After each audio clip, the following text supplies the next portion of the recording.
Hello everyone, welcome to my mini blog. তো কদিন ধরেই আমার ফুচকা বা চুরমুরের খুব ক্রেভিংস হচ্ছে, তাই জন্য আমি বেরিয়ে পড়েছি ফুচকার গাড়ি খুঁজতে, কিন্তু আমি খুঁজে পাচ্ছি না। এখানে মা কালীর দর্শন হয়ে গেল। ফুচকা পেলাম না, বুঝলে। উড়ানপল্লিতে এসে দেখি ফুচকা আছে। আমি আর একটু আগে নেমে গেছি, আবার পিছন দিয়ে যখন আমি গেলাম আর কি উড়ানপল্লিতে, শিল্পায় নেমে গেছি আমি।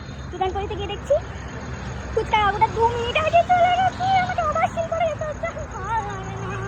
চুরমুরটা দেখে রাখো, এর ব্যাপারে পরে অনেক কিছু জিনিস ডিটেলসে শেয়ার করেছি।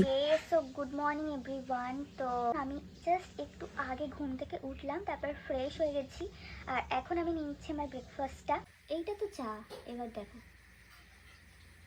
ও মাই গড, গরম গরম লুচি আলু ভাজা। তোমাদের সাথে আমার না কিছু জিনিস শেয়ার করবার আছে। যারা যারা তোমরা ভিউয়ার্স আছো, তাদের মধ্যে যারা যারা শিলপাড়া এরিয়ায় থাকো, বেহালা শিলপাড়া, বা যারা যারা ধরো বাইরে থেকে এসেও শিলপাড়াতে আসো, আর এসে ধরো কারো ফুচকা খাওয়ার ক্রেভিংস হয়, আমি ভালোভাবে বলছি শুনে নাও, কারো যদি খুব ফুচকা খাওয়ার ক্রেভিংস হয়, তাহলে দুজন ফুচকাওয়ালা আছে শিলপাড়াতে, ঠিক আছে। একজন হচ্ছে মোড়ের মাথায় বসে, যেখানে একটা অটো স্ট্যান্ড আছে বা ওষুধের দোকানগুলো আছে, ওইখানে একজন। আর একজন বসেন হচ্ছে এই প্রফুল্ল ম্যারেজ হল বলে যে ম্যারেজ হলটা আছে, তার অপোজিটে, যে শীতলা মন্দিরের মানে শীতলা ঠাকুরের যে বেদি আছে, সেই বেদির সামনে, ঠিক আছে। এইবারে আমি যেটা বলছি সেটা শোনো। তোমরা যখনই খাবে না, তখনই কিন্তু তোমরা চেষ্টা করবে ওই বেদির সামনে ফুচকা কাকুর থেকে ফুচকা খাওয়ার। কারণ তোমরা যদি ওই মোড়ের মাথার যে ফুচকার দাদাটা আছে তার থেকে যদি ফুচকা খেতে চাও, তাহলে কিন্তু তোমাদের টাকা লস হবে হবে হবেই, কেউ আটকাতে পারবে না, ঠিক আছে। এইটা আমি অ্যাকচুয়ালি বলছি কারণ আমার খুব পার্সোনাল এক্সপিরিয়েন্স। আমি ওনার বাবার কাছে, ওই যে দাদা এখন ফুচকা বিক্রি করে, তার বাবার কাছে আমি সেই ছোট্টবেলা থেকে ফুচকা খেয়ে আসছি, তো আমার ওখানকার ফুচকা ভীষণ ভালো লাগতো, ঠিক আছে। আর এই বেদির এখানে কাকুর কাছে অনেক ভিড় থাকলে আমি ওখানে গিয়ে ট্রাই করি। তো অ্যাজ ইউজুয়াল আজকের ব্লগে দেখতে পাবে যে আমি খানিকটা চুরমুর নিয়েছি।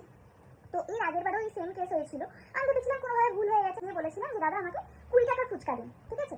উনি ফুচকা, আমি বলেছিলাম 20 টাকা হলেই আমাকে বলবেন, আমি কিন্তু কাউন্ট করছি, ঠিক আছে।